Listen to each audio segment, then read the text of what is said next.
When you're mixing drinks in hot weather, start by pouring in cold water and add ice cubes.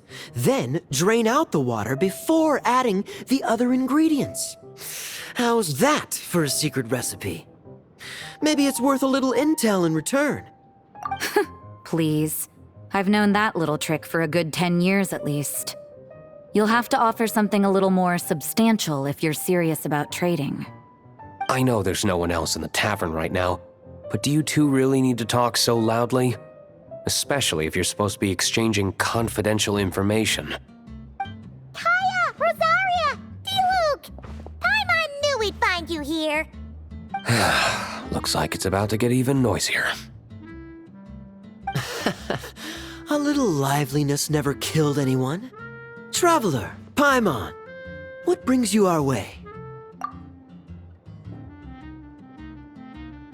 Please allow me to once again express my sincere condolences regarding your late father and the incident with Eric.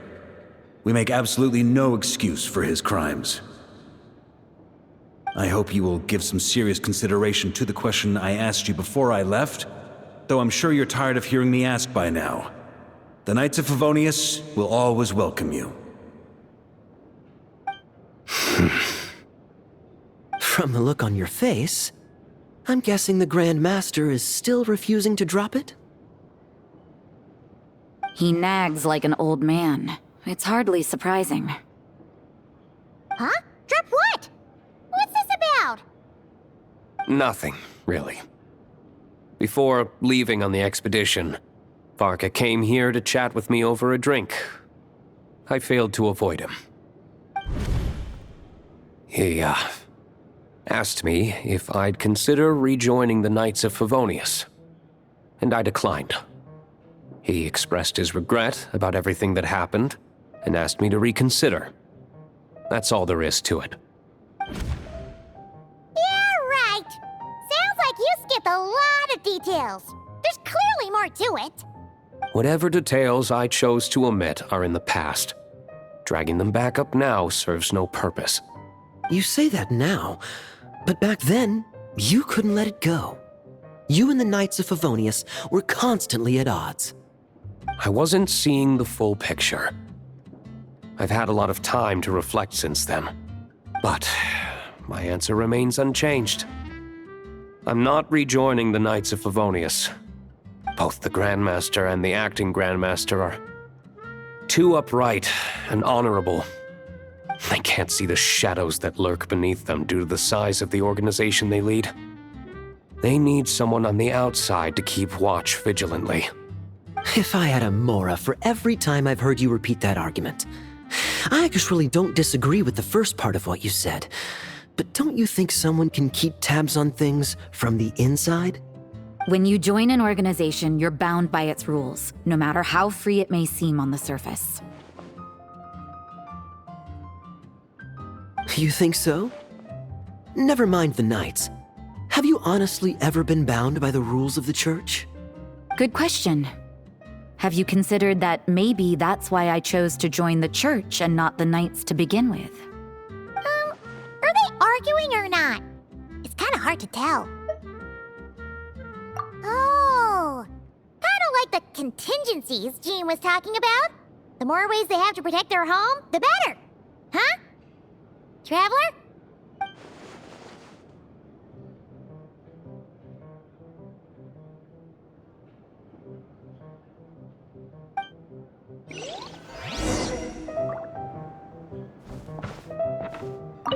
What should I report back to the Grand Master on? Let me think. Public order inside the city, monster activity in the wild. Oh, and a review of the latest vintages. I think I'll leave it at that. My reply won't be a long one, as usual. I'm sure Varka won't be surprised.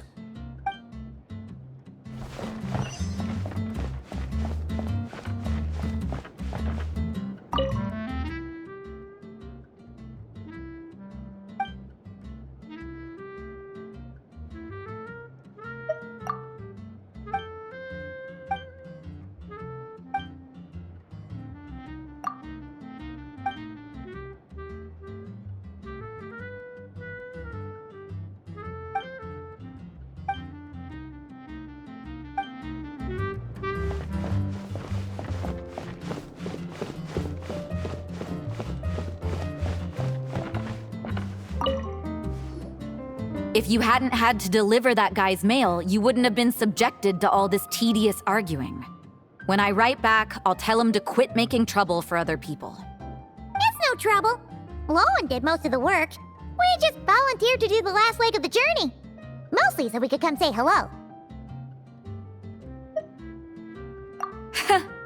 So you see what's really going on here? All three of us fell for that old rascal's scheme far too readily. Huh? Scheme? What do you mean? Was Varka lying in his letters then? No. While I'm sure Varka knows full well that Diluc would never agree to rejoin the Knights, I believe the sentiments he expressed were genuine, as was his offer to welcome Diluc back. There are people like Kaya and I, and then there are those who are true champions of justice to the core. Those people are the most susceptible to being driven to extremes by great upheaval. It's happened in Mondstadt before. Not only that, but it happened to a Knight of Boreas. That'll really hit home for Varka. And that's why his nagging is even more persistent than usual. Yeah. So no one's told you this before? The lineage of the Knights of Boreas had nearly been extinguished twice in history. The first was at its inception. The second was the case I was alluding to. Oh! Wasn't Jean telling us about this? Wait, and then we got caught up talking about the expedition, and we never got around to the second time. I happened to hear about it from Varka once when he was drinking and started yammering on. The second crisis in the Knights of Boreas lineage. It was 500 years ago. Although the Knights of Boreas are meant to be intermediaries between humans and wolves, in practice, very few of them have been truly recognized by Lupus Boreas over the past millennium. Of those who have, the best known are the first Knight of Boreas, Ravenwood, the wolf pup Rostam, and Varka himself.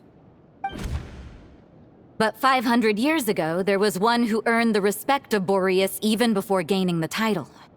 He was a disciple of Rostam. They thought he would become the mightiest Knight of Boreas who ever lived. He was the perfect knight. Righteous, principled. His name was Roland, the blood-stained knight. Yikes! Bloodstained Knight? That sounds a little ominous. Well, apparently his original title was the White Knight.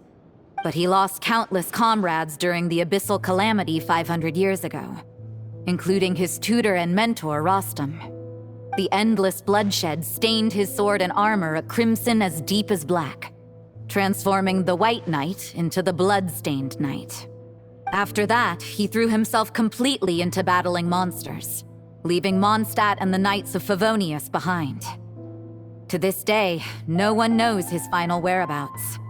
It's hard to say whether the loss of an important figure in his life is what drove him to the point of obsession, or whether he was already too far gone to save. But had he known that the Knights of Favonius would always welcome him back, perhaps things would have turned out differently. So if you want my opinion, the reason why Varka keeps asking Diluc to rejoin, despite knowing that he'll never say yes, is to let him know you're not alone. After all these years, he's still as persistent as ever. Just like how he used to be with me. Huh. Turns out Varka's a lot more thoughtful than he lets on. Paimon had the wrong idea about him. Anyway, there's still something about this whole Boreas business that Paimon isn't really getting. Wasn't Andreas a god in Mondstadt thousands of years in the past? If so, why did Jean say that Boreas and the Wandering Knight only arrived here just 1,000 years ago? Plus, Paimon's super curious about what happened to Roland. That's a great idea! Jean said he hasn't been showing himself much lately, but he always seems happy to oblige whenever you show up. Let's go!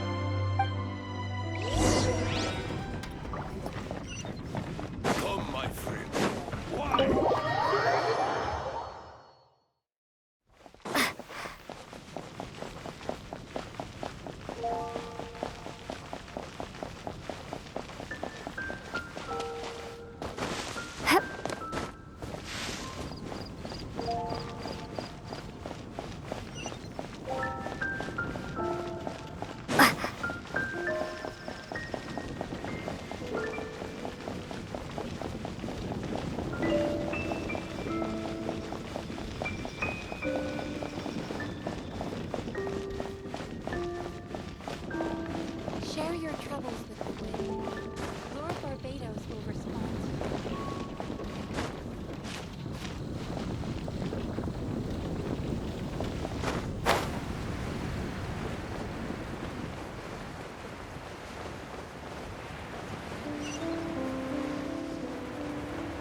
Mind the side effect. Stay back! The story has only just...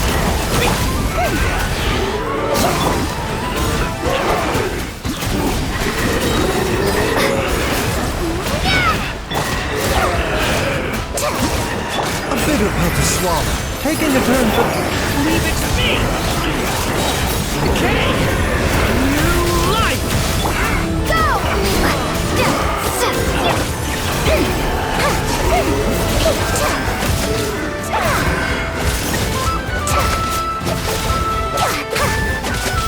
Mind the side effect. Wipe out!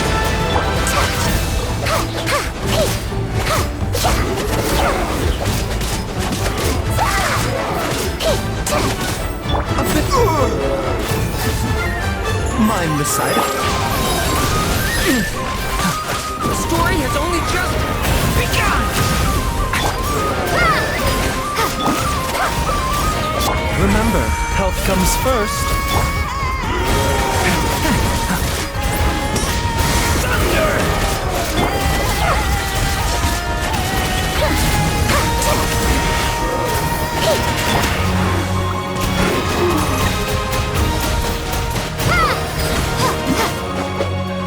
A bitter pill to swallow. The abyss is burning! Shadow! Bombs away! Oh, are you alright? Oh no, what now?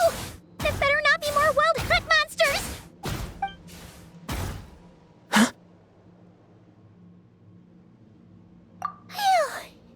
You scared Paimon stiff! She thought you were... Stop right there!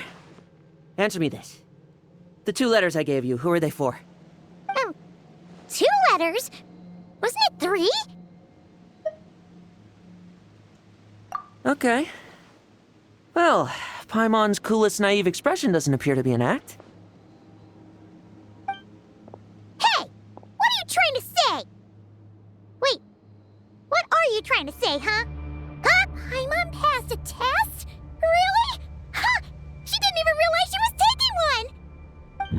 You may dispense with your suspicions. The Wolfpack has borne witness. They fought against the aberrations that encroached upon this land. And our attackers showed no ability to disguise themselves this time. Ah, a familiar scent. Come. I will await you at the usual grounds. Well, if the boss of Wolvendom has vouched for you, I guess I should apologize for doubting you just now. Sure was. Fortunately, my experience in Nodcry didn't go to waste. Turns out the Wild Hunt all feel the same when you stab them. They didn't stand a chance. Something seems wrong with that old wolf, though. Go on. You should check on him.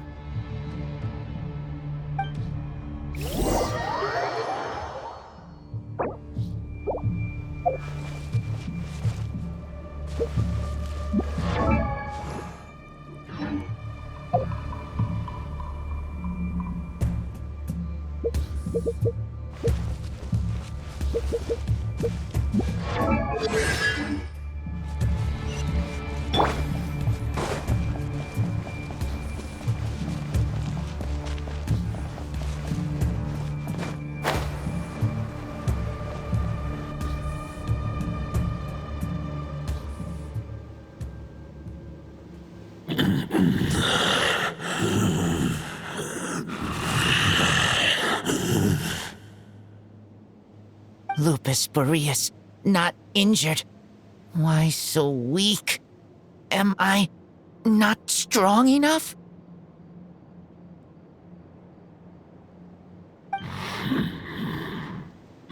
You are not to blame. With your Iron Claw, you successfully blocked their attacks. However, their assault went beyond the mere physical world. followed my trail from the distant north across the ley lines. They sought to corrupt the territory I protect. But I shall not let them succeed without a fight.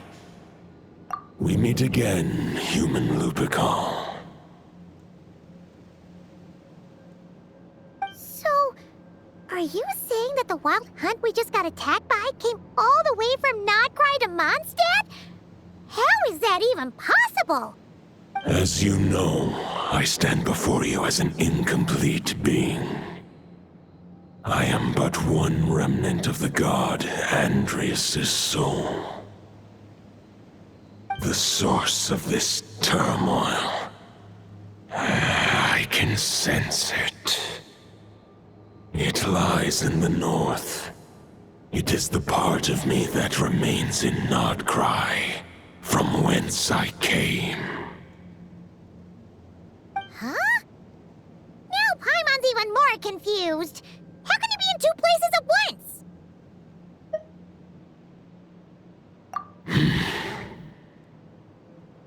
For many gods, housing a part of their soul within an object is no difficult feat. But those who can perform such delicate partitions as this are rare, even among the gods.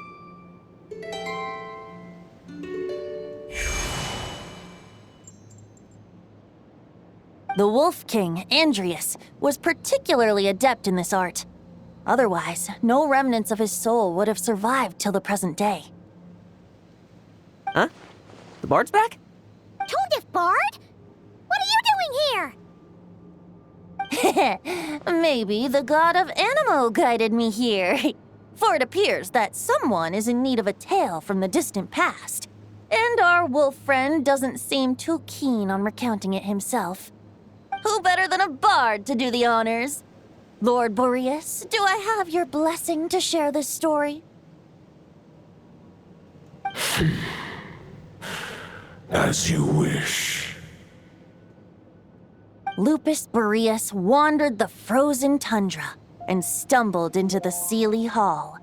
Enchanted by their song, tender as the dawn starlight, and curious about the ways of humankind, the wolf bade farewell to his home and set off for the city to the south. As the high tower crumbled and the fierce winds fell silent, Lupus Boreas, who once had hunted with the storm winds himself, looked within and inquired, was the shelter he provided for humanity really any different from that given by the reclusive king in his tower? The wolf entrusted those under his protection to a new god and quietly returned to the frozen north. There, in a palace long since abandoned by its former master, the great wolf closed his eyes and slept. 500 bitter winters passed, then 500 equally frigid springs. He slumbered undisturbed until a night stumbled in from the cold, just as Lupus Boreas had once done at the Seelie Hall, and awoke him at long last. The night asked the wolf to join him on a journey south, to see once more the land that had all but faded from his memory. The gentle wolf, unwilling to refuse the human's earnest plea, split his soul into two halves and left his home once more. Seeing how the ice and snow had given way to verdant plains, hearing the laughter and song that now filled the once somber city, the aging Lupus Boreas turned to his friend, the god of Animo, and remarked, "So, this is the world the humans dreamed of." Though the night's journey was not yet over, the wolf chose to bid farewell to his companion here. He had written the end to his story. What knowledge he had been gifted flowed into the land. Everything he was, he gave unto the world. Well, that's how a bard would tell the tale. Lord Boreas, is there anything you'd like to add? There is no need for you to ask that question. So that's what happened. You returned to Mondstadt with that knight 1,000 years ago, and then, for the sake of the new Mondstadt, you... You need not feel remorse on my account. That was my answer, my decision. If anyone should feel regret, it is the part of me who remained in Notcry. I fear Andreas has not found peace in his heart even to this day. That is surely why those vile aberrations were able to exploit his weakness, sowing the seeds of all the turbulence that has ensued. But we followed Boreas' trail in Nodcry. We investigated and discovered no signs of instability. Andreas should still be slumbering by the lakeside. Perhaps all the recent turmoil in Notcry has had unforeseen consequences. And there's more. I detect another familiar scent from across the ley lines. A scent that reeks of blood. Oh, the White Knight who became the Bloodstained Knight? The mightiest knight of Boreas? But wasn't he from 500 years ago? You think he's immortal or something? I remember him as just a man. His lifespan should be no longer than any other of his kind. But before he severed his connection to Boreas, his final destination, it was the ancient kingdom of Conria, as you call it. Beyond that, I know not if he lived or died. If you want to get to the bottom of this, I'm afraid you'll have to make another trip to Nodcry yourselves. As luck would have it, another old friend of ours just so happens to be free right now. If you ask him nicely, he might give you a lift. That could save you a lot of time on the road. No wonder I can suddenly sense the east wind's presence. If even Mondstadt has been affected by the fallout, Nodcry must be in real trouble by now. I hope Varka can handle it. Varka? Is he in danger? I believe too many passengers would slow our dear friend down. I fear he only has room to carry one person, along with perhaps a diminutive companion. All right, wish it could be me, but I accept that we should send our strongest warrior to fight Nodcry's battles. I'll stay here and deal with any wild hunt that try harassing Mondstadt. It'll be a good chance to try out some new moves. I stay in Mondstadt too. With Traveler's help, Varka will be safe. Razor, give me your iron claw.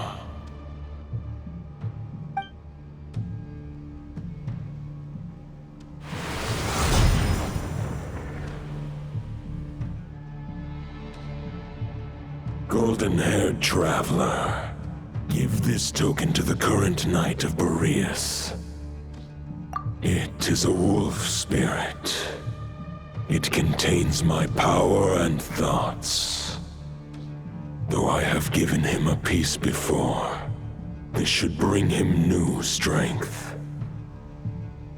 The Dominator of Wolves once bestowed the power of his soul upon his pack, strengthening their hearts and sharpening their claws and fangs. But human hearts and flesh cannot bear the soul of a wolf directly. It would be akin to forcefully merging a human and a wolf into one being. They would descend into chaos. To prevent the entanglement of souls, the most I can do is temporarily house my power and thoughts within claws and fangs wrought of steel. Although, truth be told, that knight does not lack for power. What he needs more is the thoughts within. But I shall leave this for him to explain. The Great Wolf King of the North remains strong for now. Besides, Do I not have the protection of my Lupacol? I will protect Lupacol. The North and Varka, I leave to you. Just give me the word whenever you're ready.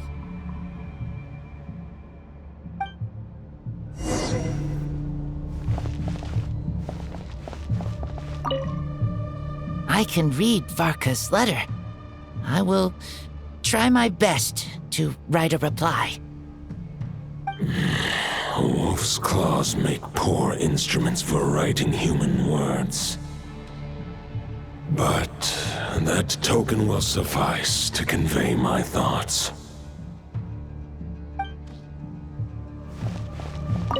I sure didn't expect my experience fighting the wild-hunted Nodcry to come in handy back here in Mondstadt. Almost makes me wonder if this was the reason I was sent back. Also, how come that bard knows so much, and what was he doing at the Thousand Winds Temple? Well, whatever. I don't really care. As long as I get to do some fighting. I'm looking forward to trading blows with Lupus Boreas when he's fully recovered. I bet he'll wipe the floor with me.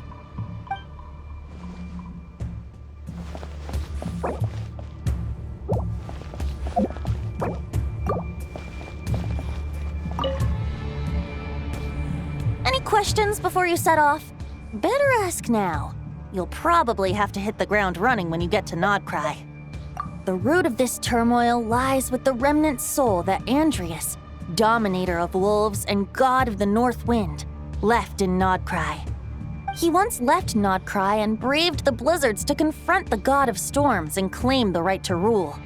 Yet even as the tower fell, he chose to abandon his claim. Instead, he returned to the north and slumbered for 1,000 years before finally journeying back, under the name of Boreas, with the first Knight of Boreas to witness the new face of Mondstadt. When the wolf spirit could no longer maintain his physical form, Boreas chose to pour his power into the ley lines. With that, he became the North Wind of Mondstadt, as he is still known to this day. Any questions before you set off? Better ask now.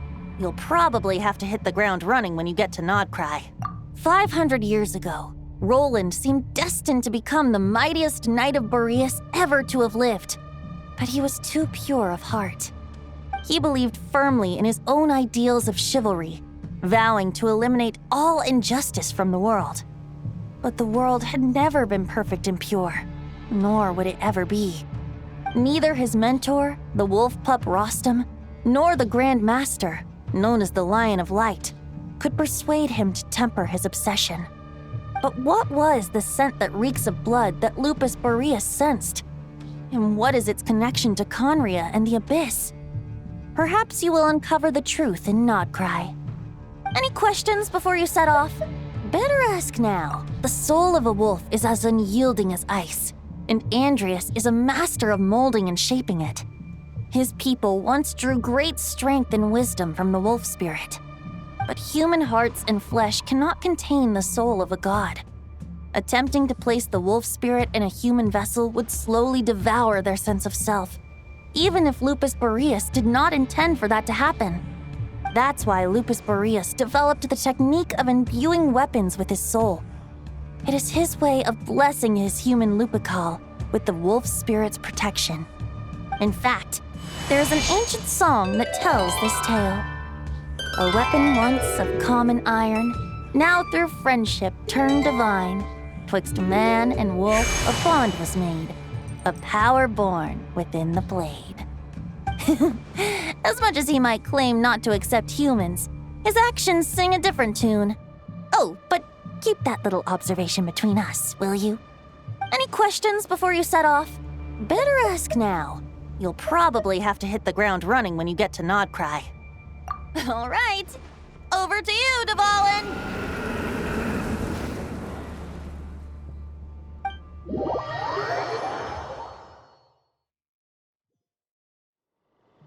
The Knight of Boreas awaits below. We must part ways here. Barbatos and I have other plans. We will meet you again later. All right,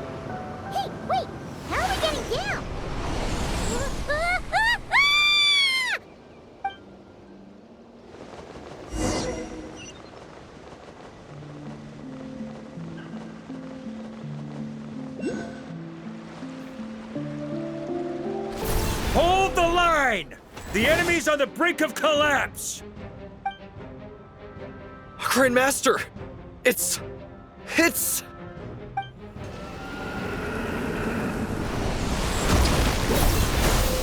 Haha! Reinforcements! It's about time! And Paimon too! We're just about hanging in there. Most of their grunts are taken care of now. Their leader's gonna have to make a decision soon. Fight or flight? What will it be, mightiest knight of Boreas? As expected, this hastily summoned Wild Hunt horde is nothing but a disorganized rabble. A mere shadow of the forces gathered by the Rahir of Solnari. But they have served their purpose. I now understand your tactics, and you, in turn, understand mine. This is fair. This is the way of chivalry. Farewell, heir to the knighthood of Boreas. Whether you choose to resist me or not, I shall set right the injustices of this world. In the name of the blood-stained knight. Guess they're retreating for now. So that Wolf of the North look-alike, that was Andreas? But why would he be leading the Wild Hunt? And why was he talking about the Bloodstained Knight? Ugh, forget that. We can save the details for later. He was the enemy boss, right? Are we just gonna let him get away? There's no point chasing after him. We've crossed blades already, and it ended in a stalemate. Right now, there's nothing we could do about him.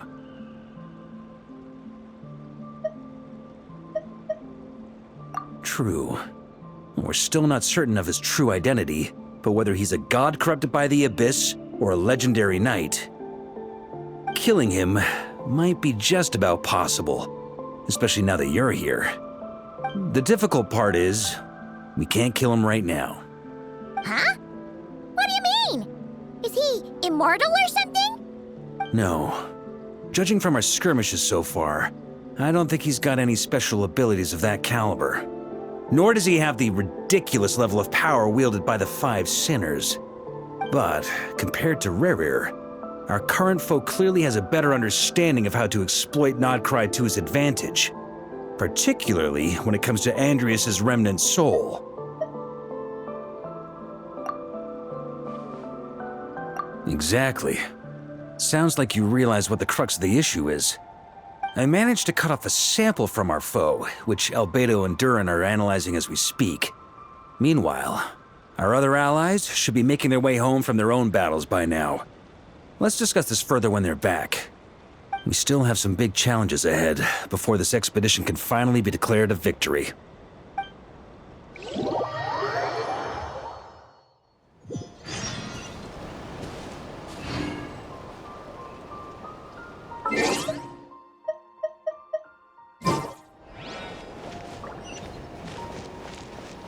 The meeting's probably gonna be in the biggest tent, right?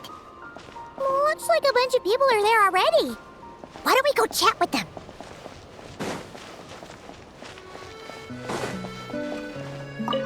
Hey, good to see you again.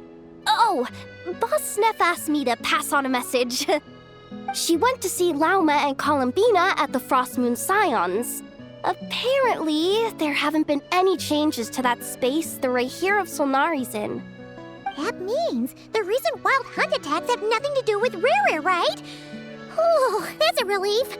Paimon doesn't fancy facing him again. They're keeping a close watch on it just in case. With so many moon experts on the case, we're in pretty safe hands, huh? Oh yeah, Lauma and Columbina asked me to pass on a message too. Focus on the enemy you are facing. The moon will protect you all. Huh, you know something? These Knights of Favonius are paying me a pretty nice sum to deliver a few simple messages. Oh, Varka's a generous guy.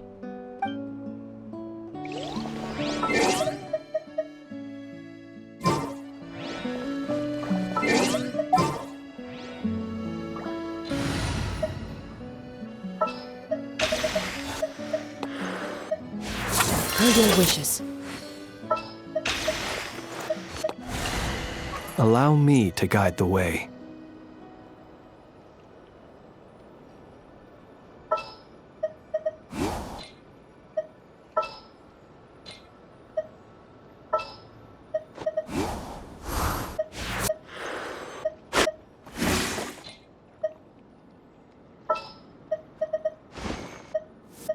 Allow me to lend you some moonlight.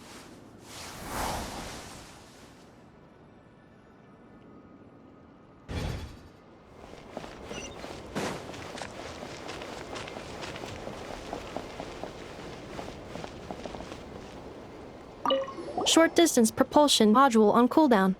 15 minutes until next departure. Switching to chat mode. Hello there, Paimon, traveler.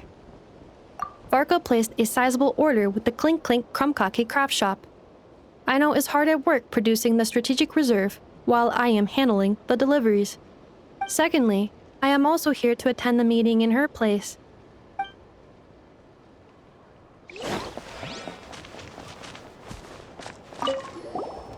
Huh?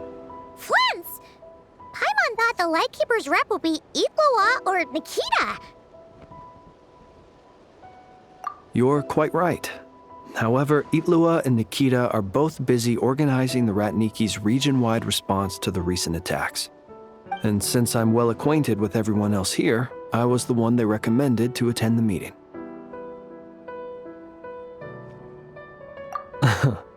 Sometimes you don't get a choice when there might be consequences down the line.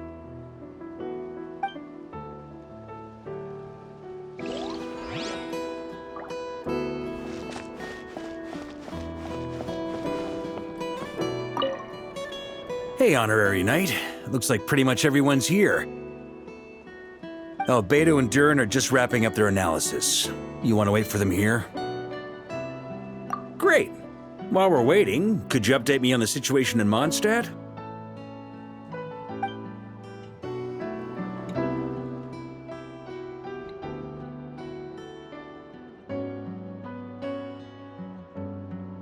And that's where things stand.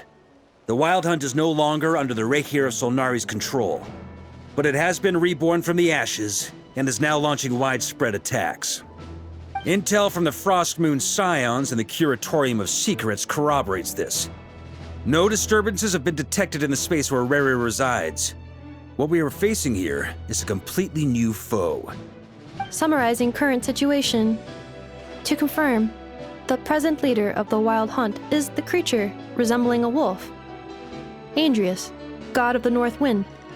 More precisely, it's the external will that has seized control of Andrius' spirit, namely Roland, the Bloodstained Knight. Whoa, whoa, whoa, whoa. Hold on. I'm completely lost. Isn't Roland some Mondstadter from like 500 years ago?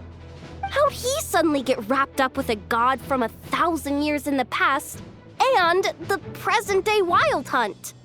Allow us to explain that part. Are you familiar with compensation mechanisms? When an organism sustains damage, relevant tissues will undergo changes to offset the loss of function. For example, when one kidney is damaged, the other will be strengthened to compensate. Or, when a main artery is blocked, the collateral vessels become more active. Similarly, when the Wild Hunt lost their leader, the Abyss harnessed the memories that flow throughout the ley lines to fashion a new one, fit for the present circumstances. That new leader is a mirror image of Roland, the Bloodstained Knight. Right. No matter how strong the compensation is, it will never quite match the functionality of the original organ. The Roland replica can't possibly imitate Rere's overwhelming power, nor his ability to disguise himself as others. So, the Abyss made use of the connection between Roland and Boreas to compensate for this lack of power. The replica corrupted and took control of Andrius as he slumbered by the bank of Amsvartnir, ultimately manifesting as the giant beast that you all witnessed. However, exactly why the Abyss chose Roland to mimic, and indeed how it was able to do so, remains unclear. I guess he must have gotten caught up with the Abyss or Nodcry somehow during his wanderings through Tevat. But we can keep those questions on the back burner. Okay, Paimon gets all that, but what did you mean when you said we can't kill him right now? We can't kill him right now because a dead god may prove more dangerous than a living one. From intelligence gathered during the expedition, we have reason to believe that the power released when a god is felled can have catastrophic consequences for us mortals.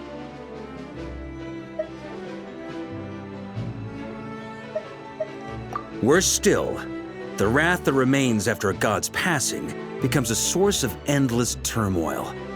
Once god remains contaminate the land, they will persist for thousands of years. This land has already been ravaged by the Wild Hunt. If we add god remains to the mix, it'd be like adding salt to an open wound, placing everyone who lives here in perilous danger. Query. While I can indeed find records of disasters caused by god remains in my database, there also appear to be cases of gods dying naturally with no ill effects. In that land, the passing of the Pyro-Archon's flame is a common occurrence throughout history, and even the part of Andreas who remains in Mondstadt has experienced death once before, has he not? Great question. Glad you asked. Honorary Knight, you said Lupus Boreas gave you a token to pass on to me? Please, present it now. It should help explain things faster.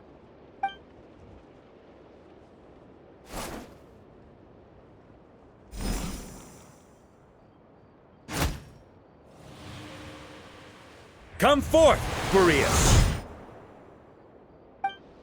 This form has come to the end of its time. I'm afraid I can accompany you no further on your journey. My soul will fall into silence, and my power will flow into the ley lines of this land. Perhaps this is all that a wolf can hope to do for humankind. Do not grieve for me, for this is the end I have chosen. Instead, remember that one day, your wandering too must come to an end. Where and when shall that be? A final wish before I slumber.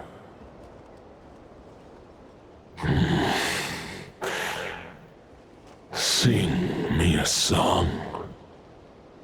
That melody you so often hummed in the taverns.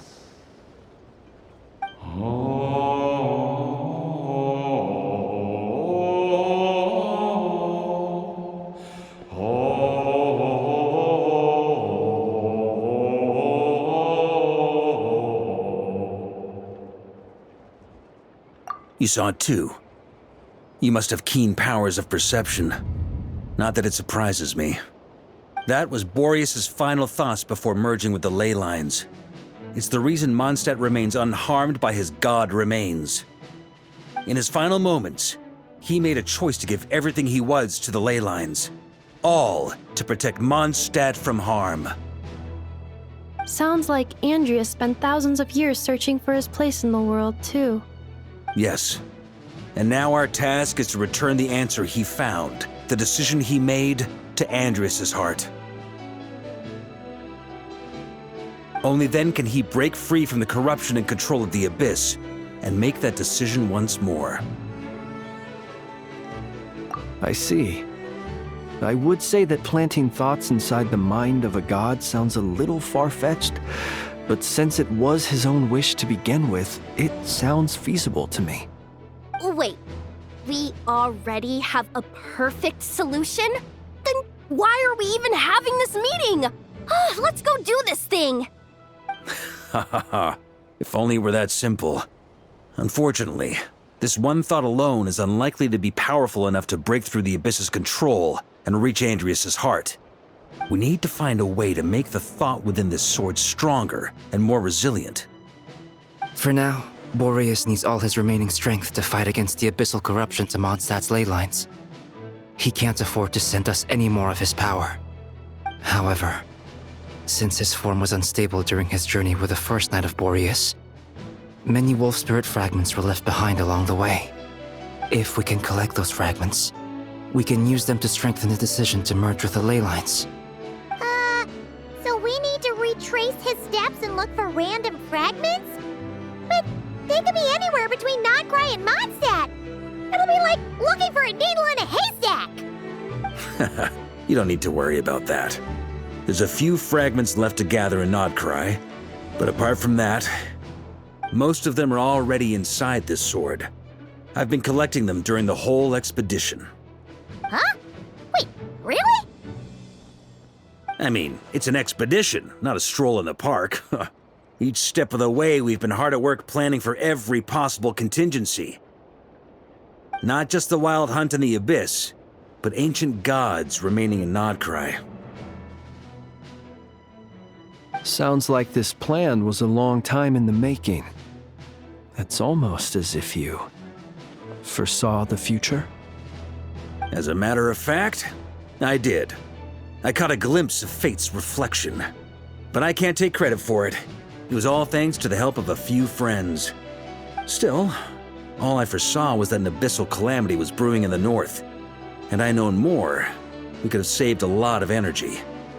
Instead, we've had to make best guesses, prepare for every possible scenario.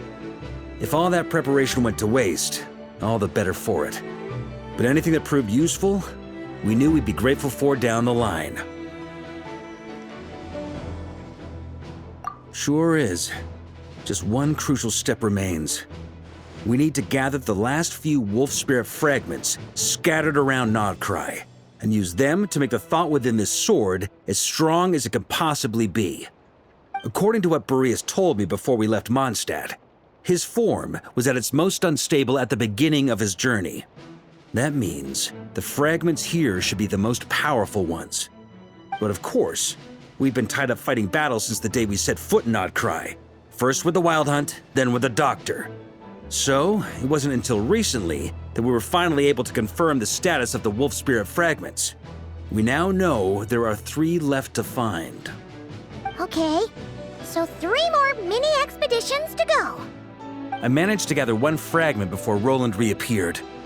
I also have a confirmed location for the second, which I'll take care of in short order. As for the 3rd fragment, we've identified a general search area to focus on, but we'll need all hands on deck to pinpoint the exact location.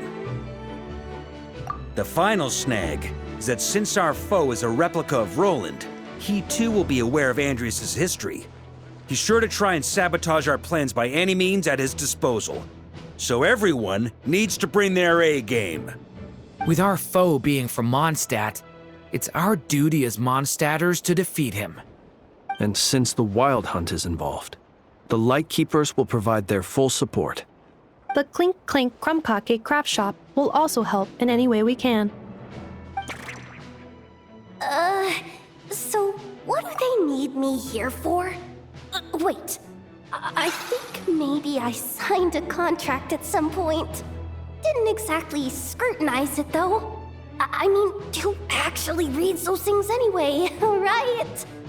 Ah, great. Knew I could count on you all. Lastly, our friend from the Curatorium of Secrets will provide intel and relay battlefield communications. Looking at you, Yehoda. So, you'll be darting back and forth across the battlefield, dodging the Wild Hunt and the shadow of an ancient god. I'm impressed by your courage, Miss Yehoda. Rating for Yehoda updated. Higher quality ingredients will be used to prepare your future meals. Darn it! I should have known this payday wouldn't come that easy. I'll deal with the second Wolf Spirit fragment, which we already know the location of. The moment you make any progress with Fragment 3, be sure to give me an update. Traveler, could you join me in retrieving Fragment 2? I have a feeling that your unique constitution might come in handy. All right, time is of the essence. Let's move out, people. Dismissed!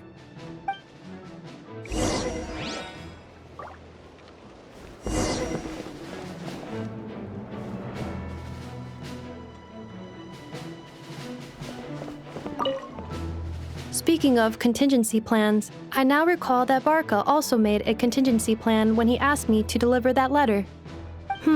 Perhaps I should ask Aino to prepare some additional backup modules for me.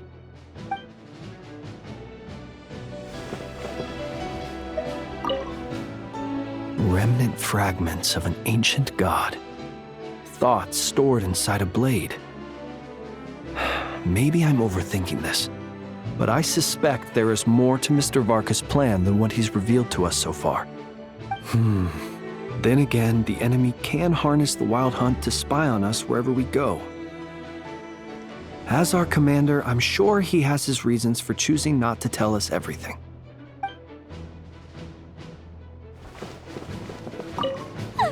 Yehuda, you dummy! You took the stupid job of your own free will! Oh, crying isn't gonna get you out of it!